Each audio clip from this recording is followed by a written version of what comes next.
The fight is already over by the time Task Force 13 arrives on the scene, led by a towering robot. A patch reading Aegis is displayed prominently on the front of its uniform. It issues commands, and the squad moves without hesitation. Their deployment is swift, a response to the chaos erupting at the gala.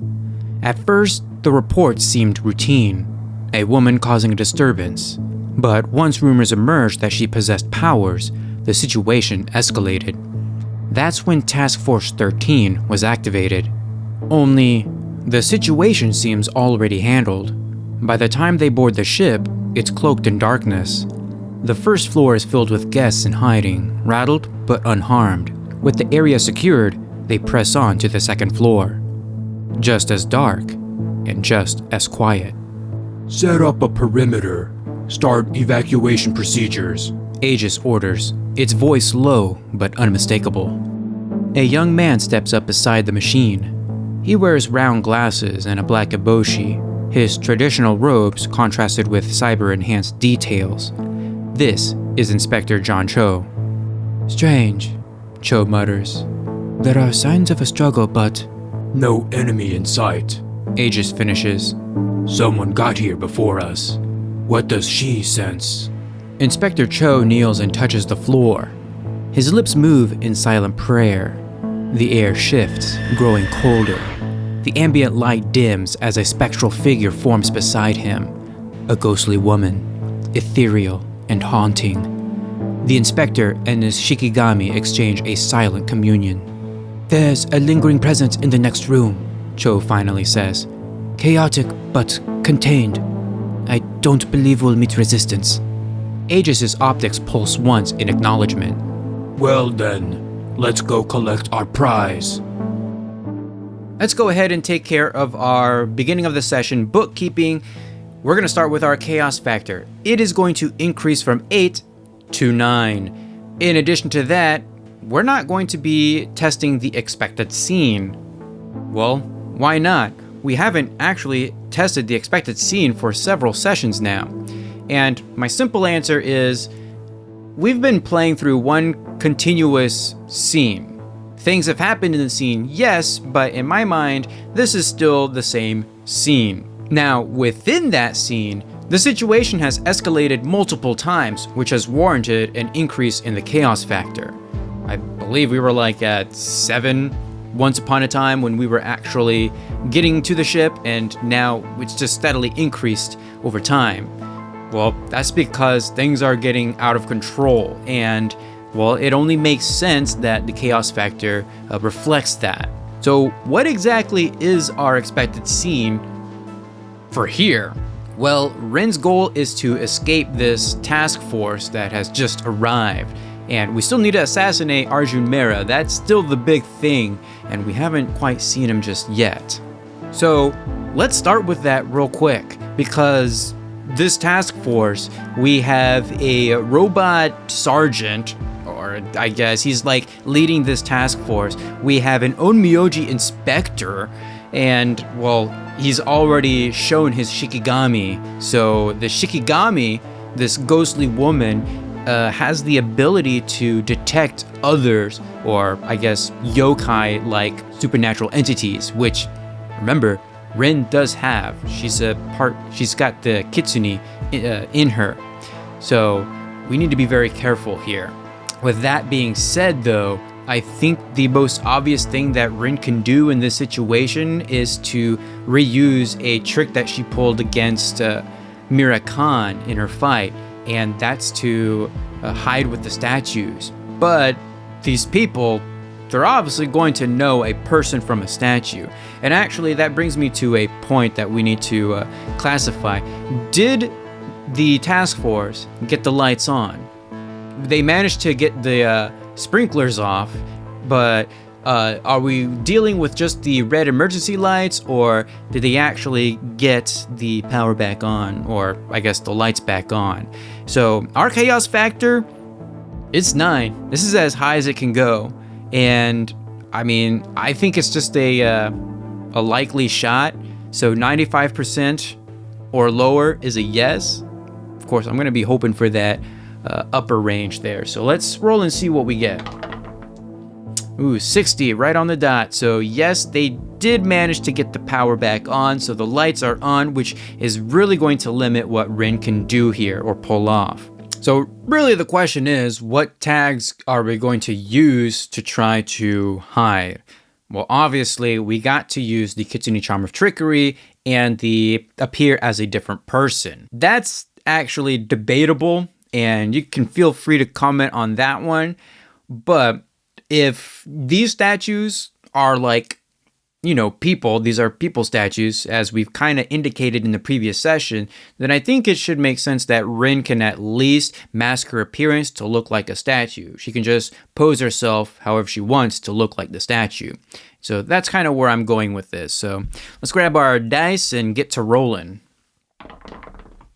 6 and 2 make 8, but I'm also going to retroactively add a tag that's going to go against me, because the Shikigami is trying to detect any type of supernatural presence or anything like that. And so we are going to take away one of those powers to help with that. Not that it's really going to matter, because this is not a tracked roll. This is a quick outcome. I thought I should at least mention that, yes, the Shikigami is actively working against us.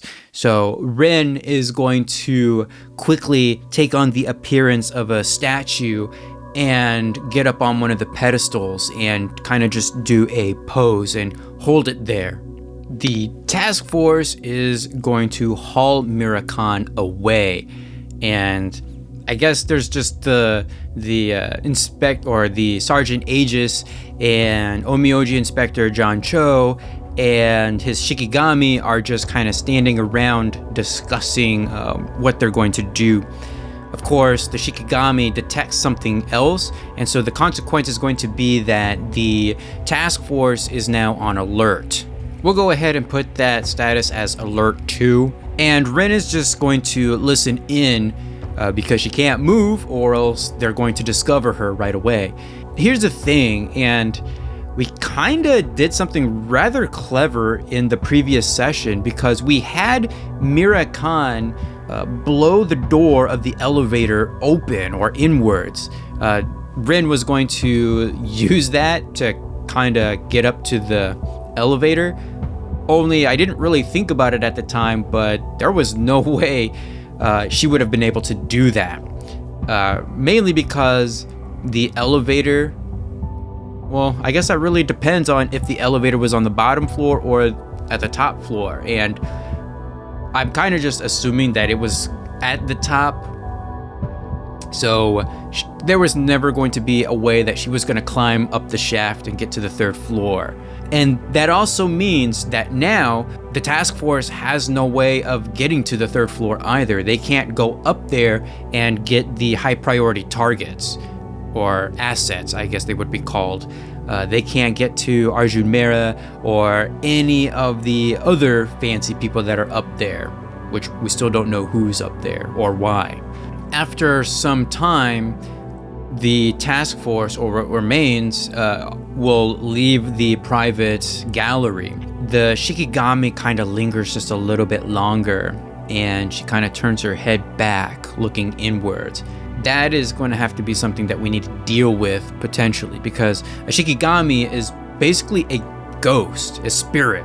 So they can go anywhere they want, they can possess people, they basically got eyes and ears anywhere that, a normal person can't go.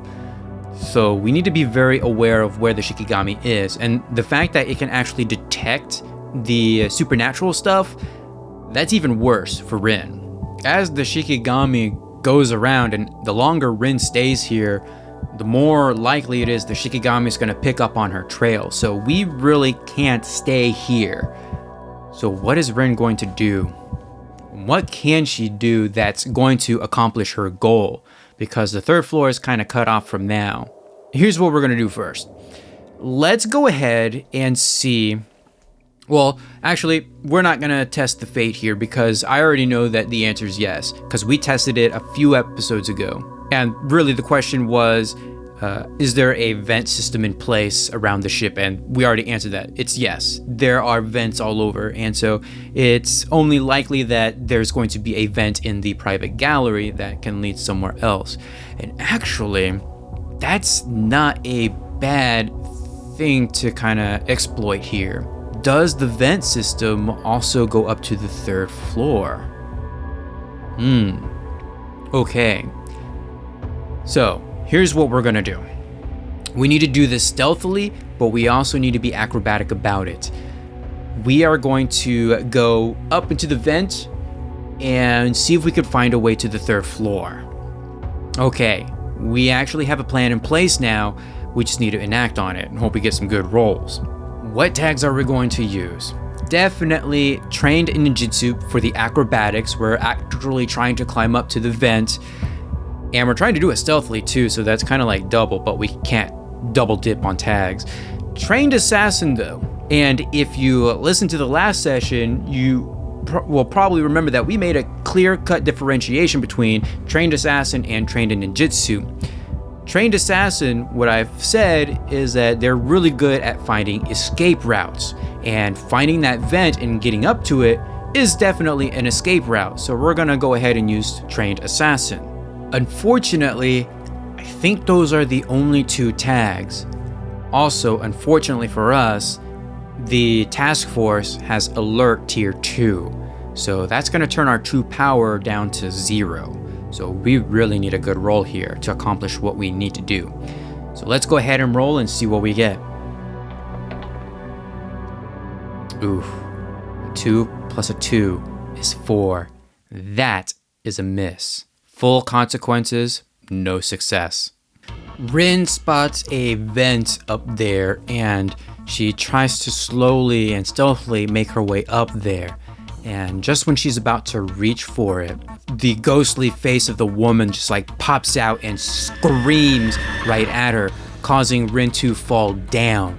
The Onmyoji inspector and Aegis are standing there at the entrance to the private gallery, and Aegis is going to say, "They always come back to the scene of the crime."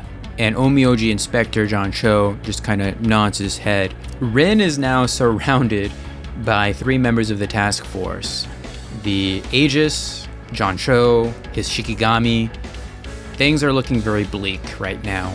And, well, I don't really think there is a way out of this. She's going to slowly pull out her kunai that she's used against Mira Khan, and she's going to get into a fighting position. Aegis is going to kind of scoff at her. "Look, the pet wants to fight." And Onmyoji Inspector John Cho is going to try to plead with Rin. "Please, don't do this. It will not go so well for you." But Rin is not going to listen, and the Shikigami, knowing that her master is in danger, is actually going to do something rather odd. He's going to try to possess Rin, and this is basically taking possession of a living creature, so possessed tier 3 is kind of the status there, and well, we're gonna try to mitigate that, and in order to do that, we gotta fight supernatural with supernatural. So the only thing that I think is feasible that we can use is the Kitsune Charm of Trickery, and that's kinda it. We're just gonna use our Kitsune powers here. Okay, what tags for the Shikigami though? The good news is the Shikigami does not have tags because it's a summon. It just has a special, it has a limit, and then it's got threats and consequences. So really the Shikigami's duty is to protect Onmyoji Inspector John Cho, and that's kind of it. So it's a good thing we don't have any negatives to that. We just get the consequence. But at the same time, chances of us actually negating the full effect is going to be pretty much nil because we're working with a power of 1. And if we get a 10 or above, we get an extra power because we're mitigating. That's only going to be at most a power of 2. So let's go ahead and roll and see what we get. A 2 and a 3 make 5 plus 1 is 6. That's still a miss. the hairs on the back of her neck are standing up straight, just like when the Shikigami was summoned, and she feels a resistance in her body that she just can't fight. And eventually her fingers open up and she drops the kunai. Unfortunately, I think she's just gonna black out. That's what happens when you're possessed, right? You don't have any recollection of what's being done to you. And so I think that's it for Rin here. The stone path winds beneath moonlight, pale and cold, as two masked figures lead the way toward the old jinja. The night is still, the silence broken only by the crunch of gravel beneath their feet. Ahead, the shrine looms, its wooden doors ancient and weathered, creaking open with a groan. Though the moon glows bright above, its light falters at the threshold. The shrine beyond is cloaked in an unnatural darkness, as if it rejects illumination entirely, swallowing even shadows whole. The Council of Elders is already assembled at the base of the path. Jun Arata approaches first, her steps measured, but she is not the one they are waiting for. Behind her walks a small girl, her body marked with fresh cuts and bruises. "This is the one who passed the final test?" one elder asks. "Yes, her name is..." June begins, but she's interrupted as murmurs ripple through the council. The girl strains to listen. She catches fragments. Disappointment, survivor, fear, talent, death. At last, one elder leans forward, their voice low but firm. "Your final task. Enter the shrine." Despite the torchlight, the far half of the chamber remains cloaked in impenetrable darkness. It isn't the absence of light, it's the presence of something else.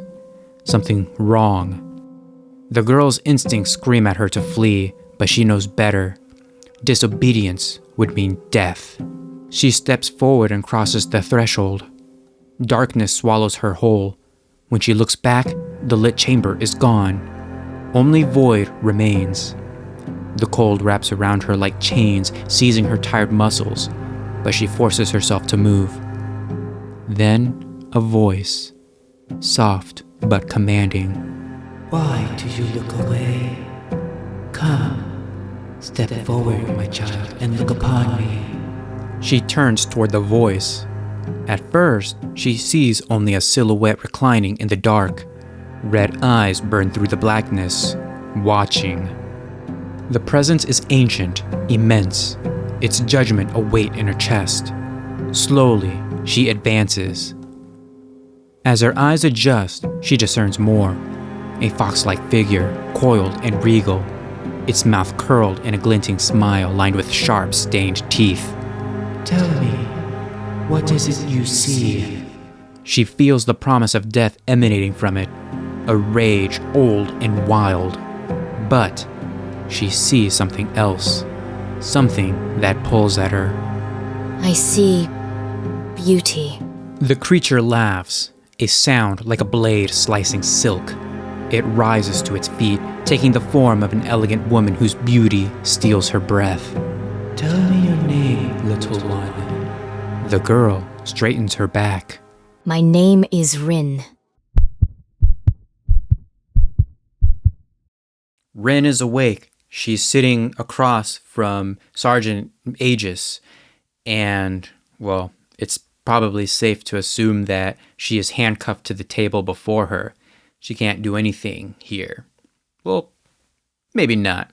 We'll get into that a little bit. But this is definitely going to be an interrogation scene.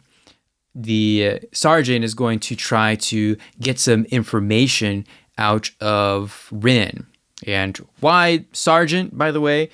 Well, because he's a robot, he's probably got some different protocols for that. So I would think that it's most likely that somebody who was on the scene would be the one to do the interrogation.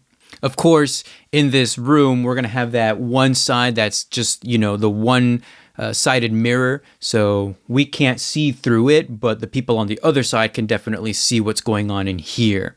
Sergeant Aegis has just been staring at Rin while she was unconscious.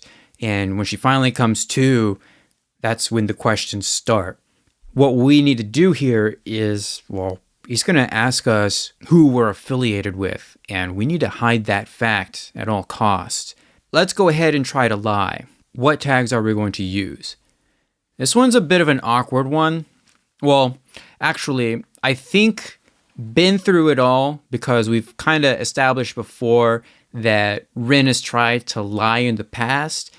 This was when she was dealing with the council. We used been through it all as a lie mitigation or whatever. So we're going to use been through it all. I'm also going to use Shadow Academy, but at the same time, I'm going to invoke that weakness, the tattoo that Rin has.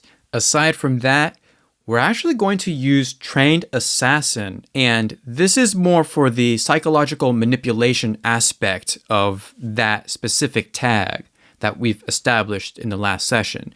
So those 3 tags with the weakness is going to bring it down to a power of 2. So let's go ahead and roll our dice and see what we get. Ooh, a 2 and a 1. Make 3 plus another 2 is a 5. It's just not our lucky day. Man, these dice, we've rolled 11 so much in the past couple of sessions that now we're just rolling garbage. Our luck has definitely run out. But, hey, that makes for some pretty good drama, am I right? Aegis is going to pull out a device and a image is going to pop up. And it happens to be the same tattoo that's etched on Rin's back. It is the symbol of the Shadow Academy. And he's going to say, An ancient order of killers attending a gala. The surprises just keep coming tonight. I could only ascertain as to the reason why you are on that ship. He's going to pull out a series of pictures and lay them before Rin. And one of them happens to be Arjun Mehra, and Rin's eyes betray her. She darts down and looks at them, and Aegis kind of notices the one that her eyes linger on a little bit longer, just like a fraction of a second. Recognition right there. He says, Diplomat Arjun Mehra. I could only wonder why a killer would have any interest in a diplomat such as he. Especially one that has no merit in this country, aside from his status as diplomat. Rin, of course, is going to just grit her teeth and stay silent. Eventually, Aegis is going to stand. I have all that I need here. You will, of course, be detained and transported to a suitable prison until whoever sees fit to pick up your case, of which you'll probably just land back in prison. And he turns and he leaves. Oh boy. Well, Rin is handcuffed to the table. She's in a dark room. There's really nowhere else to go. But she can't stay here. She has to escape. So what she's going to do, we're actually going to use something that I've never used before that I'm actually going to retcon here. For the Shadow Academy tag, we have ninja weapons, but the way that the way that question is phrased, what kind of gear, tools, or accessories does your affiliation grant you? We're going to go ahead and say ninja weapons / tools because, well, I'm never going to use ninja weapons. I kind of realize like we have a stash of ninja weapons, but it's never come up into play, and it probably never will because we have the special kunai. But I am going to say that maybe one of the tools that she has is some sort of a lockpick that, you know, might be embedded in some way, like in her finger or in her nail or something like that. Something that she can use in situations just like this. So what kind of tags are we going to use here? Trained in ninjutsu, because we have the tools here, and our ninja weapons / tools, or ninja tools in this case. And she's just going to sit there and let her finger kind of do all the work and try to hide it from whoever might be watching, because we don't know. So let's go ahead and roll and see what happens. A 2 and a 5 make 7, plus another 2 make 9. We finally got a mixed success. So we do get some sort of a complication or a conflict here. Rin is going to feel the click in the handcuffs, and she's just managed to unlock it. It will slide open whenever she wants to. And so the consequence, you know what? I'm actually fine with burning a tag. I don't think I've really ever burned a tag yet. So we're going to burn our ninja tools. That was a one-time deal. It's very fragile, and really it would have been a miracle if it stayed intact. So we're going to go ahead and burn our ninja tools here. Now, Rin is going to wait. And, well, Aegis did say that someone would be by to escort her to probably a cell where she would get transported to a prison or something like that. And so Rin is going to wait for that opportunity. She's going to wait until one of the officers comes back, and she's going to surprise that person by, subduing them. She's going to take them out. By the way, something that I'm going to mention now so we have relevance to it in the future, like, for example, this roll. We do not have access to our special kunai. Rin was forced to drop that, and that's probably somewhere else, maybe like as evidence or something, but that tag has been burned, so we don't have access to that anymore. Likewise, our ninja weapons / tools has been burnt because we just used that, so we're not going to have access to that. So Rin is going at this with just her fists. So she's going to surprise this guard and try to subdue him. And for our tags, definitely trained assassin, because this is going to be a silent takedown. Trained in ninjutsu, because this is martial arts. So we're actually using like a judo chokehold or something like that. So both of those for sure. We don't have access to any weapons or anything like that. So we're kind of just going to be using those 2 tags here. So let's go ahead and roll and see what happens. By the way, you're probably thinking, why am I not using something like surprised? Well, I think that, everybody is aware that Rin has, I guess they've been told that she's dangerous. So everybody's going to be at least alert for that. They're going to expect anything. I don't think they're going to be surprised, is what I'm trying to say. So we're just sticking with our 2 power for now. So let's roll and see what happens. A 6 and a 1 make a 7, plus our 2 power make a 9. So hey, we're getting there. We got another mixed success. So Rin is going to quickly release herself from the handcuffs and take the guard's head and just smash it against the table, knocking him out. But we also have a consequence. And the most obvious one is that she's being watched through the one-way glass. So it's only a matter of time before they come on in. So Rin needs to work very quickly.